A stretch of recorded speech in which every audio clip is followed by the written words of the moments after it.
사람에게 납병이 들었거든 그를 제사장에게로 데려갈 것이요 제사장은 진찰할지니 피부에 흰 점이 돋고 털이 휘어지고 거기 생살이 생겼으면 이는 그의 피부에 오랜 나병이라 제사장이 부정하다 할 것이요 그가 이미 부정하였은즉 가두어 두지는 않을 것이며 제사장이 보기에 나병이 그 피부에 크게 발생하였을 때 그 환자의 머리부터 발끝까지 퍼졌으면 그는 진찰할 것이요 나병이 과연 그의 전신에 퍼졌으면 그 환자를 정하다 할지니 다 휘어진 자인즉 정하거니와 아무 때든지 그에게 생살이 보이면 그는 부정한즉 제사장이 생살을 진찰하고 그를 부정하다 할지니 그 생살은 부정한 것인즉 이는 나병이며 그 생살이 변하여 다시 휘어지면 제사장에게로 갈 것이요 제사장은 그를 진찰하여서 그 환부가 휘어졌으면 환부를 정하다 할지니 그는 정하니라. 아멘. 우리 레위기는 속과 세속, 정과 부정 이거를 이제 계속 구분하고 있는 것이 레위기예요. 거룩함과 세상에 속된 것들 또는 온전한 것, 정결한 것과 부정한 것들 이것을 계속 이제 구별하면서 우리를 거룩함에 이르도록 안내하는 안내서입니다. 하나님이 거룩하니 그 백성도 거룩해야 되고 하나님이 온전하시기 때문에 그 백성도 온전해야 된다. 이제 이것을 말씀하고 있는 거예요. 그래서 이 거룩함, 이 파리쉬라고 하는 것은 이 거룩함이라는 것인데 이 파리쉬는 다 똑같지 않아요. 거룩함이 있고 부정한 것이 있고 더 거룩한 것이 있어요. 그래서 성경에 보면 지극히 거룩하다, 지극히 정결하다 이런 말이 나와요. 그래서 우리가 성서적으로 할 때는 동물은 가장 부정한 것이고 이방인들은 그보단 낫지만 부정한 것이고 이스라엘 백성은 거룩한 것이고 또 이스라엘 백성 중에 제사장들은 더 거룩한 것입니다. 더 거룩하다. 그게 나오는 거예요. 원래 이제 이스라엘 사람들은 이방 지역에 있다가 이스라엘 영토로 들어갈 때 이걸 털어요. 옷을 털고 신발을 털고 옛날에는 다 털어요. 이방의 부정한 지역에서 거룩한 땅에 들어간다는 것입니다. 그러니까 이스라엘 땅은 거룩한 땅이다. 그러니까 거룩한 땅에 들어가기 위해서 이방 땅에 먼지를 터는 거예요. 그리고 예루살렘은 더 거룩한 곳이고 성전은 지극히 거룩한 곳입니다. 그러니까 항상 이렇게 성경은 부정한 것과 거룩한 것과 지극히 거룩한 것을 나누어요. 근데 여러분 우리가 지극히 거룩한 곳에 가야 하나님의 영광을 보는 것입니다. 하나님의 신비, 그 영원한 영광에 둘러싸이는 것은요 지극히 거룩한 곳에 도달하기 전엔 불가능한 거예요. 우리 로마서 5장에 그 얘기가 나오죠. 모든 사람이 죄를 범하였음에 하나님의 영광에 도달할 수 없다. 그러니까 때 묻은 자, 죄 묻은 자, 부정한 자, 정결하지 않은 자들은 하나님의 영광을 볼 수 없는 거예요. 이게 이제 성경의 기본 원리입니다. 누구든지 거룩함이 없이는 주의 영광을 볼 수 없느니라. 거룩함이 없이는 안 된다는 것입니다. 그래서 이 레위기는 지극히 거룩한 길에 이르는 우리 인생들, 부정하고 죄로 더럽혀지고 그리고 세상에 속된 인간들이 지극히 거룩한 곳에 도달하는 길을 가르쳐주고 그래서 하나님의 영광을 보게 하는 것입니다.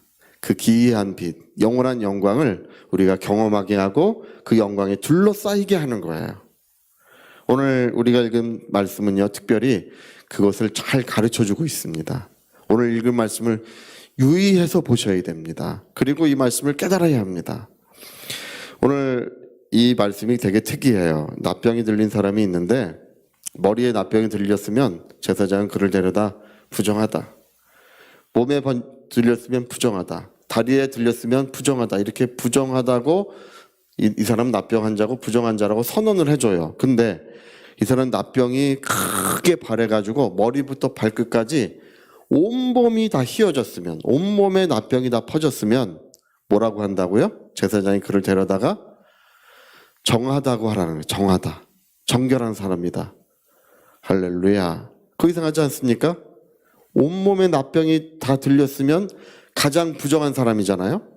네? 가장 저주받은 사람이고 가장 더럽혀진 사람인데 하나님은 그를 데려다가 모든 백성 앞에 이 사람은 정결한 하나님의 백성으로 선포하라는 것입니다.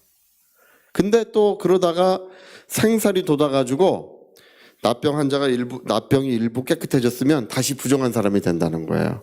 그거 굉장히 이상하지 않습니까? 네, 근데 이게 성서적 원리예요. 여러분, 우리가 완전한 죄인임을 고백할 때 완전한 의로움으로 바꿔주시는 것이 하나님의 신비예요. 네, 완전한 죄인, 머리끝부터 발끝까지 완전한 죄인. 저도 중학생 때부터 교회 다녔어요. 구원도 받지 못하고 다녔어요. 네, 구원받지 못하고 교회 다니는데 항상 하나님은 살아계실 것이다. 살아계신지도 몰랐어요. 살아계실지도 모른다. 살아계신 것 같다. 그러면서 교회를 다녔어요. 저희 중학교 2학년 때 그 선생님이 십자가의 은혜를 잠깐 이 하얀 종이에다가 설명을 해준 적이 있어요. 우린 죄인이고 십자가에서 이렇게 죽으셨고, 근데 그걸 들여다봐도 무슨 말인지 알 수가 없어요. 중학생 때 이걸 들여다보고 있는데, 그래도 저는 교회에 다니는 사람 없어요. 저희 가족도 다니지 않았고, 뭐 친구도 없었고, 혼자 갔어. 혼자 다녔어요. 혼자 가가지고 앉아요. 근데 왜 교회를 다니는지도 모르고 구원도 받지 못하고 그냥 그래서 착하다고 이제 그 착하다. 그때는 용돈이 저 같이 교회 다니는 녀석들 보면은 집에서 헌금하라고 돈 주면 헌금할 돈 가지고 헌금하라고 자기가 다 쓰고 그런 놈들이 많아요. 제가 보면. 근데 저는 그거 아껴가지고 헌금하고. 할렐루야. 교회 다니는지 몰랐어요. 고등학생 때 돼서야 큰 죄인이라는 사실, 정말 죄인 중에 개소라고 하는 바울의 고백이 괜히 있는 것이 아니라 그것이 머리끝부터 발끝까지 온 영혼이 죄로 물든 1분 1초라도 죄악 가운데 살지 않았던, 내가 어떤 것이 죄인이고 어떤 것이 죄인이고 그런 문제가 아니라는 것입니다. 내가 무슨 죄를 옛날에 수박서리 했고 부모님 용돈 몰래 돈 갖다 훔쳐서 사 먹었고 그런 문제가 아니라는 거예요. 네? 우리는 머리끝부터 발끝까지 온 영혼이 죄로 물들어 있는 저주의 자식이요, 멸망의 자식이요, 온전한 죄인인 것입니다. 그래서 성경은 너희 머리끝부터 발끝까지 납병 환자, 완전히 뭉둥이로 뭉둥병으로 물들었으면 그제서야 이 사람은 하나님의 은혜를 맛보고 은혜의 역사를 경험한다는 것입니다. 오늘 이 납병 환자의 이야기는 하나님의 은혜를 전제하고 있어요. 그리스도의 보혈의 은혜를 전제하고 있는데, 여러분, 인정한 것만큼 정결함을 받는 것입니다. 그게 하나님의 신비요 은혜예요. 우리가 내 온 영혼이, 나의 온 인생이 죄악된 것이었음을 발견하고 십자가의 보혈의 은혜를 받아들일 때 비로소 우리는 온 영혼과 삶 전체에 정결함이 임하는 것입니다. 제가 고등학교 2학년 때 완전한 죄인임을 발견하고 하나님 앞에, 하나님, 제가 어떤 죄를 범해서가 아니라 저의 모든 인생이 죄악된 인생이었고 제 모든 것이 죄인이었음을, 나 자신이 나라는 사람이 죄라는 것을 하나님 앞에 고백할 때 비로소 저는 십자가의 보혈의 은혜를 깨달았어요. 들었어요. 알았어요. 그러나 그걸 깨닫지 못했습니다. 비로소 십자가의 보혈의 은혜는 나의 모든 죄인된 나를 용서하시는 주의 사랑임을 깨달았을 때, 그날에 저의 작은 방 안에 성령이 충만하게 임하시고 새 방언을 말하고 뜨거운 성령의 역사가 이루어졌던 것을 기억합니다. 여러분, 오늘 하나님의 영광을 보기를 원하는 자, 오늘 모든 사람들이 하나님의 영광 보기 원합니다. 그러나 나는 아직 의인이에요. 조금 죄를 졌을 뿐이에요. 이런 태도를 가지고 있기 때문에 하나님의 영광을 볼 수 없는 거예요. 나는 부분적인 죄인입니다. 부분적인 죄인. 이런 태도를 가졌기 때문에 하나님의 은혜가 미치지 못하는 것입니다. 저는 숱하게 봐왔어요. 숱한 사람들이 하나님 앞에 십자가의 보혈의 은혜를 온전히 누리지 못하는, 그래서 성령의 충만을 받지 못하는 애달파하는 영혼들을 숱하게 봐왔습니다. 오늘 우리가 읽은 이 말씀이 그 해답이 기록되어 있어요. 머리끝부터 발끝까지 납병 환자임을 고백해야 됩니다.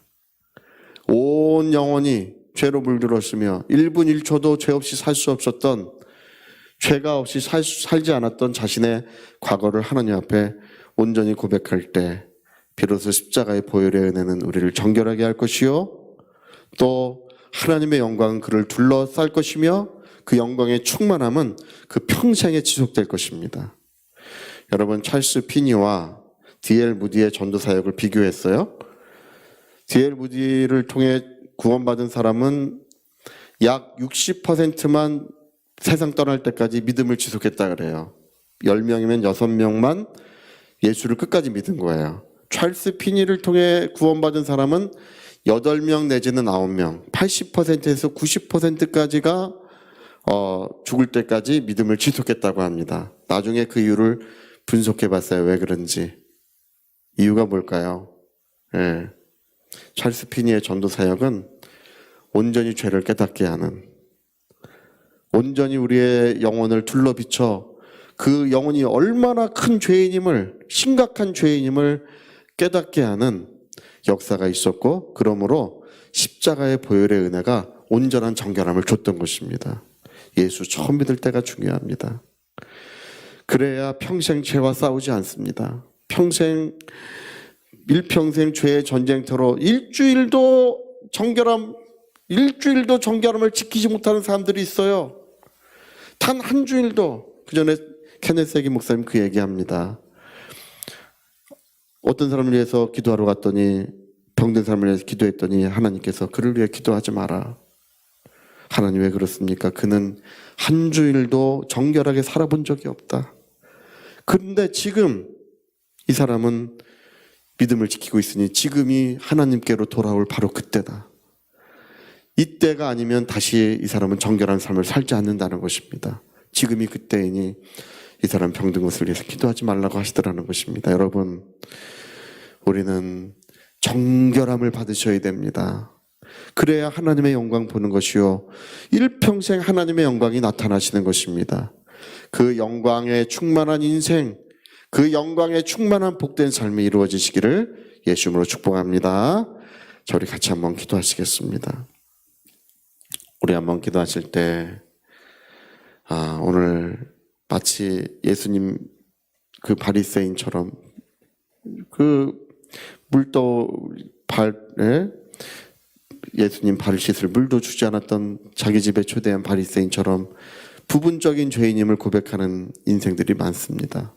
그러나 향유옥합을 깨뜨리고 눈물로 그 발을 적셨던 그 여자는 온전한 죄인임을 고백했기 때문에 큰 사랑받은 것입니다. 우리가 별반 다르지 않습니다. 위하여 통성으로 기도하시겠습니다.